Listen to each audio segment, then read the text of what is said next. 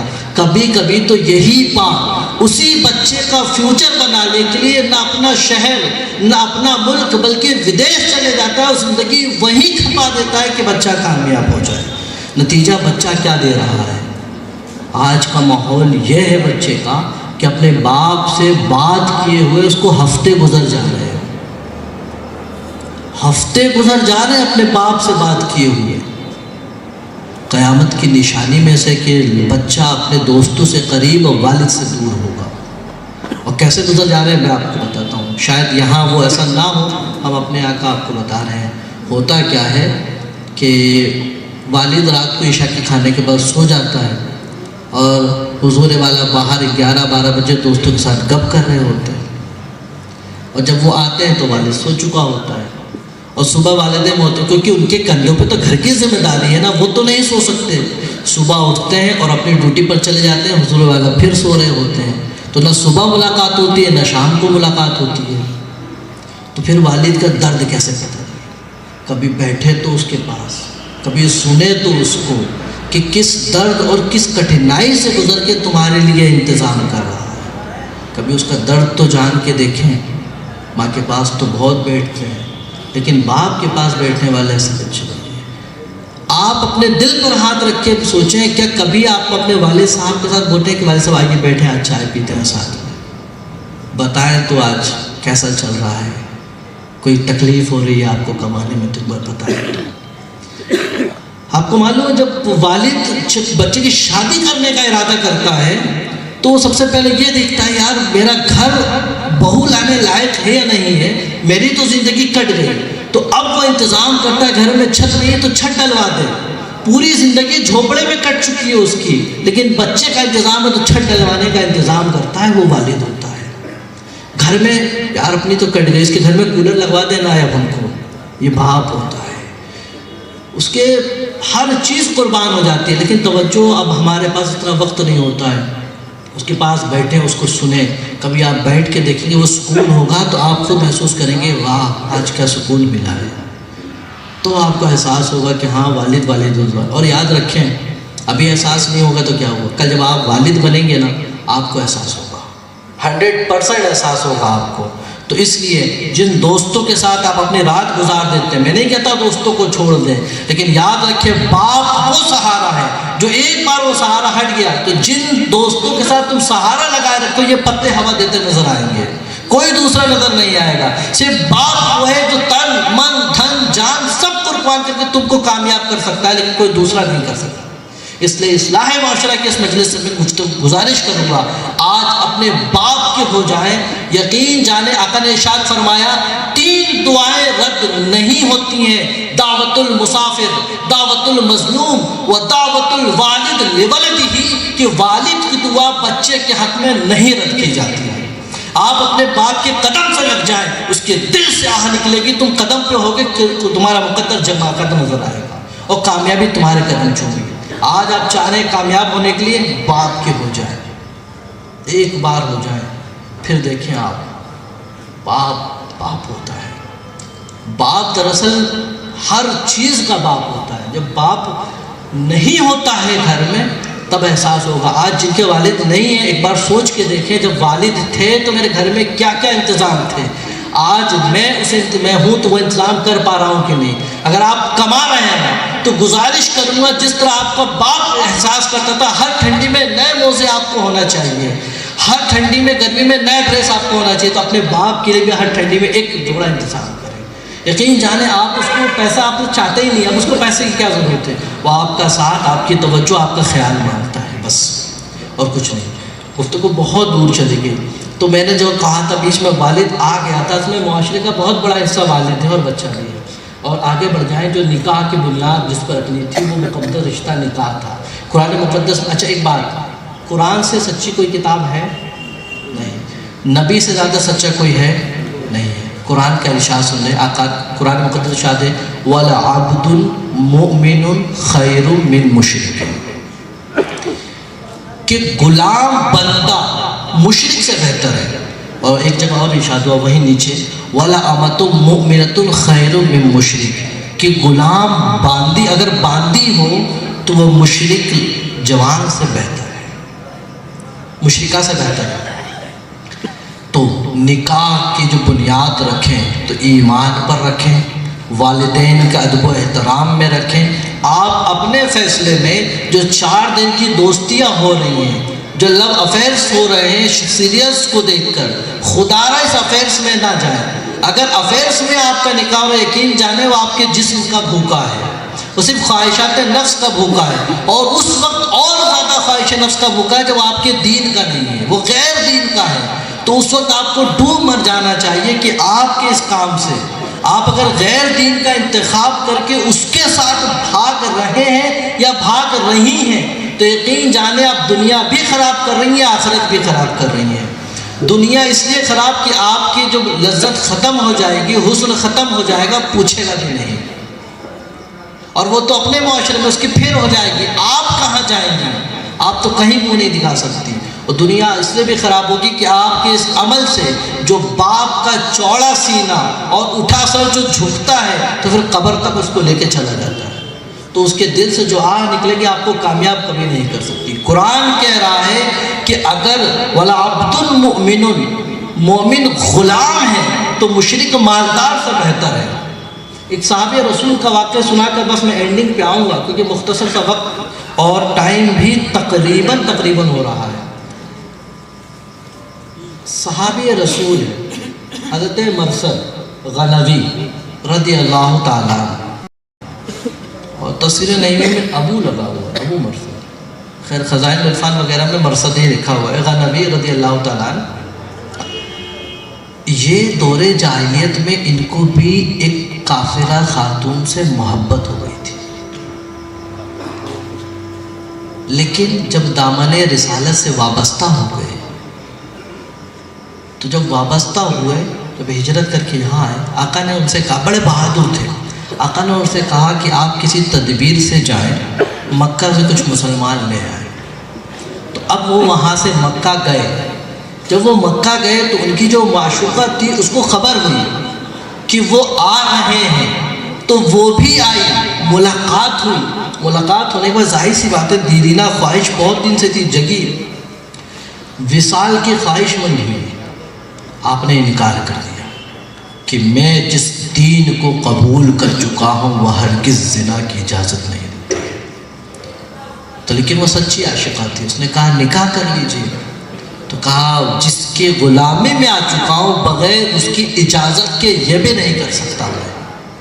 آپ وہاں کام کیا اپنا جو بھی جسمیہ تھا، پھر جب آپ نبی پاک صلی اللہ علیہ وسلم کی بارگاہ میں آ گئے، آقا کو پورا معاملہ بتا دیا، تو پھر یہ آیت نازل ہوئی ہے اور اس میں بتایا گیا کہ غلام بندہ جو ہے وہ مشرکہ سے بہتر ہے، مشرک سے بہتر ہے۔ اور اسی طرح ایک صحابہ رسول عبداللہ بن رواحہ رضی اللہ تعالیٰ، ان کی ایک باندی تھی، ایک دن انہوں نے کسی وجہ سے اس کو مار دیا، پٹائی کر دی اس کی، بارگاہ رسالت میں حاضر عرض کی یا رسول اللہ آج میں نے اپنی باندی کو مار دیا۔ آقا نے کیا پوچھا؟ اس کی ایمان کی کیفیت بتاؤ۔ تو کہا یا رسول اللہ وہ اللہ کی توحید بیان کرتی ہے، آپ پر ایمان لاتی ہے، نمازیں بھی پڑھتی ہے، پرہیزگار بھی ہے۔ تو آقا نے کہا کہ ٹھیک ہے۔ تو انہوں نے کہا کہ یا رسول اللہ میں اسے آزاد کر کر میں اس سے نکاح کر لوں گا۔ تو انہوں نے اس کو آزاد کیا، پھر اس سے نکاح کیا۔ لوگوں نے تانا دیا کہ آپ ایک باندی سے نکاح کر رہے ہیں، اس زمانے میں باندی سے نکاح مایوس ہو جاتا، باندی سے نکاح کر رہے ہیں۔ تو یاد وَلَأَمَةٌ مُؤْمِنَةٌ خَيْرٌ مِّن مُشْرِكٍ، باندی مومنہ باندی ہے تو مشرکہ سے بہتر ہے وہ. تو آج کے دور میں اگر کوئی غیر دین کا آپ کا ہے، کتنا ہی مالدار ہو، کتنا ہی حسین و جمیل ہو، سب کچھ ہو، سب کچھ قربان کرنے کو تیار ہو، لیکن اگر اس کے دل میں عشق رسول اور رب تعالیٰ کا فرما بردار نہیں ہے، مومن و مسلمان نہیں ہے، تو کچھ بھی ہے وہ آپ کا نہیں ہو سکتا ہے. اسی طرح سے کوئی اگر خاتون ہے، اگر وہ ایمان والی نہیں ہے تو کتنی بھی اچھی ہے وہ ہمارے لیے اچھی نہیں ہو سکتی ہے. رب کا قرآن کا فرمان سنیں، اولئک یدعون الی النار، یہ سب تمہیں آگ کی طرف بلا رہے ہیں، یہ آگ جہنم کی طرف بلا رہے ہیں. تو یہ 4 دن کی زندگی جو عیش میں گزر جائے گی، اور پھر یاد رکھیں آخرت کا جو عذاب ہے وہ آپ کا انتظار کر رہا ہے. یہی عذاب آپ کو ہوگا. گرم گرم، آج ٹھنڈی چل رہی ہے، صبح نہاتے ہیں تو پانی جب گرم ہلکا سا ڈالتے ہیں تو تھوڑا گرم ہوتا ہے نا، تو پھر ہم پانی ملاتے ہیں. لیکن دوزخیوں کو جو عذاب ہوگا وہ گرم کھولتا پانی ان کے سر پہ ڈالا جائے گا. تو کیا آپ اس بات سے راضی ہیں، مرد ہو یا عورت، جو اپنے غیر مذہب میں جا کر بھاگ کر نکاح کرتی ہیں، آپ اپنے سر پر گرم کھولتا پانی برداشت کر سکتی ہیں؟ وہ صرف ایک دن کا نہیں ہے، جب تک رب چاہے گا، جب تک وہ عذاب کا سلسلہ چلے گا. تو کیا برداشت کر سکتی ہیں؟ برداشت کر سکتے ہیں آپ؟ نہیں برداشت کر سکتے تو خدا را کیوں ایسا قدم تو اٹھا رہے ہیں؟ صبر کریں، رب تعالیٰ آپ کے لیے اچھا انتظام کرے گا، اچھے رشتے کا انتظام کرے گا. اور جب رب تعالیٰ نے پیدا کیا ہے تو سارے جوڑے بنا کے رکھے. آپ اپنے والدین کا فرما بردار اطاعت گزار رہیں تو انشاءاللہ اچھے سے اچھے رشتے کا انتظام ہوگا. لیکن خدا را کبھی بھاگ کر اور غیر مذہب کے ساتھ بھاگ کر نہ آپ اپنے آپ کو آگ پہ پیش کریں، نہ والدین کے لیے شرمندگی کا باعث بنیں، نہ قوم کو آپ اپنے بدنام کریں. آپ کی قوم بدنام ہوگی، اللہ اس کے رسول ناراض ہوں گے، اور اللہ اس کے رسول ناراض ہو گئے تو پھر یہ دنیا کسی کام کی نہیں. زندگی بنا لیں کہ کی محمد سے وفا، تو نے تو ہم تیرے ہیں، یہ جہاں چیز ہے کیا، لوح و قلم تیرے ہیں. مولا تعالیٰ بیان کرنے میں جو بھی خطائیں ہوئی اسے معاف فرمائے، اور جو کچھ بیان ہو اس پر ہم سب کو عمل کی توفیق عطا فرمائے. وآخر دعوانا